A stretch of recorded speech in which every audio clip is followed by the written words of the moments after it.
Nakarang administrasyon ni dating Pangulong Rodrigo Duterte, mahigpit ang kanyang bilin sa pambansang pulisya na gawin ang trabaho at ibigay sa taong bayan ang isang ligtas, maayos at payapang bansa. Ang pangako noon ni dating Pangulong Duterte sa mga Pilipino na ligtas makapaglakad sa gabi ay natupad at naramdaman ng bawat mamamayan dahil sa kooperasyon at serbisyo ng kapulisan.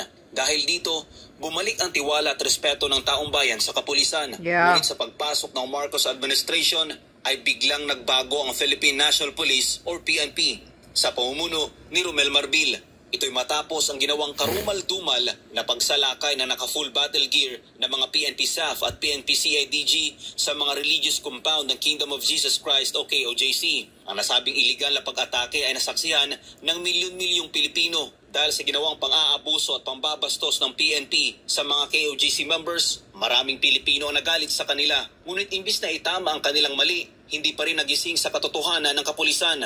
Bagkus, dinagdagan pa nila ang kanilang patong-patong na kasalanan sa ilalim pa rin ng liderato ni Romel Marbil. Sa pagkakataon na ito, tinarget naman nila sa kanilang pang-aabuso ang pangalawa sa pinakamataas na lider ng bansa. Walang iba kundi si Vice President Sara Duterte. Binawasan kasi ni Marbil ang security ng Vice Presidente at tinanggal ang kanyang mga matatapat at matagal ng security sa kanyang pamilya, bagay na pinalagan ng ilan sa ating mga kababayan dahil maaring malagay sa panganib ang buhay ng pangalawang Pangulo. Para sa dating kadre at intelligence officer ng CPP, NPA, NDF na si Jeffrey K. Eric Celis, hindi ginagampanan ni Marbil ang kanyang trabaho sa PNP dahil nagagamit na ito sa politika. Correct. Marbil is not promoting the highest professional standard for the Philippine National Police as a professional law enforcement organization.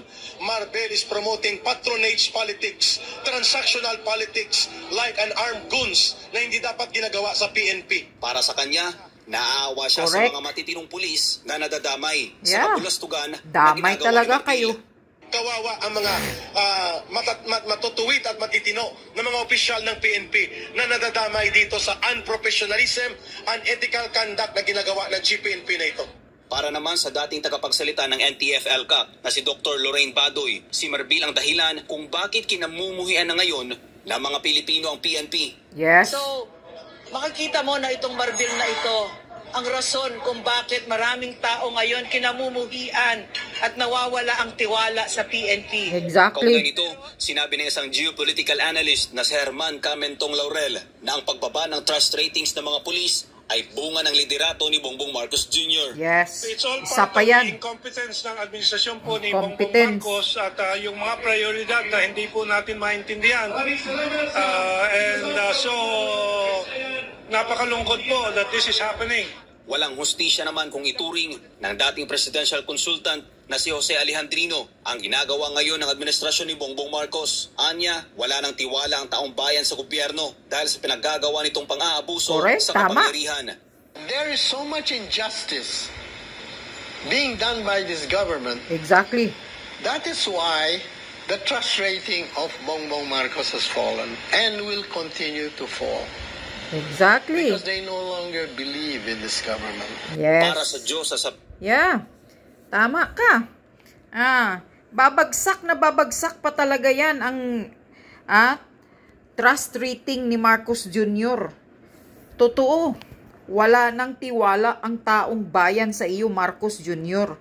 Kaya mahiya-hiya ka naman. Bumaba ka na.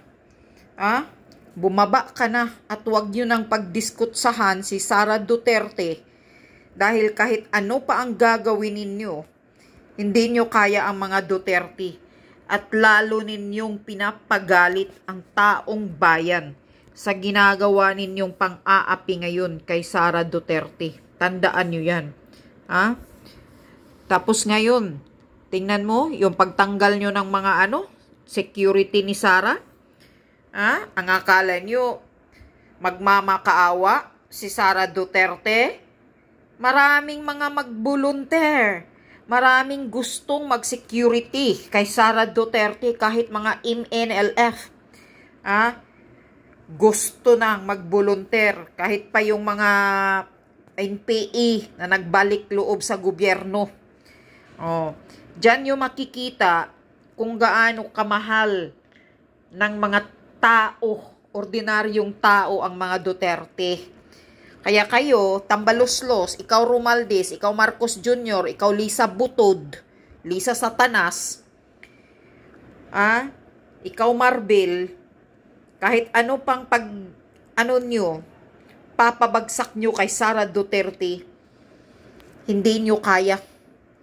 Mas lalong nang gigigil sa galit ang taong bayan sa inyo. Kaya ikaw Marbil, tama si Lorin Badoy. Marami na ang taong bayan, sinasabi ko na yan, matagal na. Hindi lang kinamumuhian kayo mga PNP, kundi sinusuka na kayo ng taong bayan. Matagal na. Simula ng Marcos Jr. na naging abusado yung karamihang mga pulis. Hindi naman lahat, pero kawawa. Yung mga matitino, dahil madadamay talaga kayo.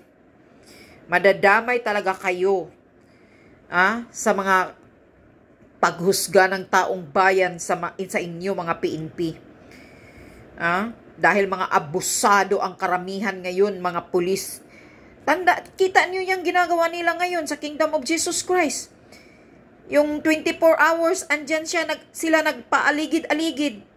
At ikaw, Marbil, kung kulang yung sabi mo, kinukuhaan mo si Sara Duterte ng security dahil kulang ang pulis, ba't hindi mo i-pull out yung mga pulis na nag-aaligid-aligid dyan sa Kingdom of Jesus Christ?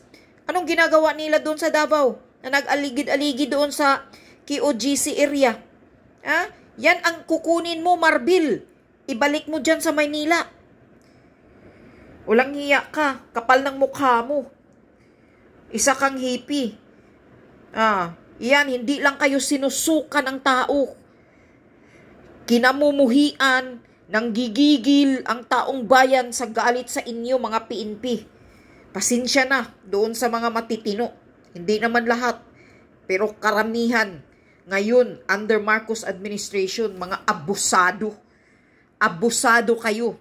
Tandaan nyo, hindi kayo palagi dyan sa posisyon ninyo. Pag mapailan na kayo ng kaso, baka dyan na kayo magsisisi. Tulad ng mga pulis na abusado na lumusob doon sa KOGC, hintayin nyo ang kaso ninyo. Baka wala na kayong maipapakain sa mga anak ninyo. Mga hinayupak kayo. Itong si Marbil, dapat kasuhan to Nilabag niya yung yung pagsabi niya kay Pastor Apollo Kibuloy na hindi dapat pastor, hindi yung sinasabi niya.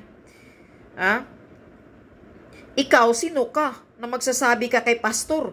Mabuti pa nga si Pastor Kibuloy, maraming natulungan Marbil. Ikaw, sinong natulungan mo? Yung paghimod puwit mo kay Bangag? Si Pastor Kibuloy maraming inaayos na buhay. Lumalaban sa mga NPE. Maraming natutulungang mga mahihirap. Maraming taong napapakain ni Pastor Kibuloy. Ikaw, sinong natutulungan mo? May natutulungan ka ba? Kapal ng mukha mo. Ikaw ang hindi dapat irespeto. Huwag mo yang sabihin kay Pastor Kibuloy. Dahil si Pastor Kibuloy, maraming na contribute na kabutihan para sa bayan. Yan ang tandaan mo. Kaya huwag nyong maliitin ang pagtingin kay Pastor Kibuloy. Inaapi-api nyo ngayon. Makikita nyo yan pag kayo na'y nasampahan ng kaso. Langhiya. Kinasusuklaman na kayo mga PNP. Sinusuka na kayo ng taong bayan. Kinamumuhian na kayo dahil sa pagkaabusado ninyo.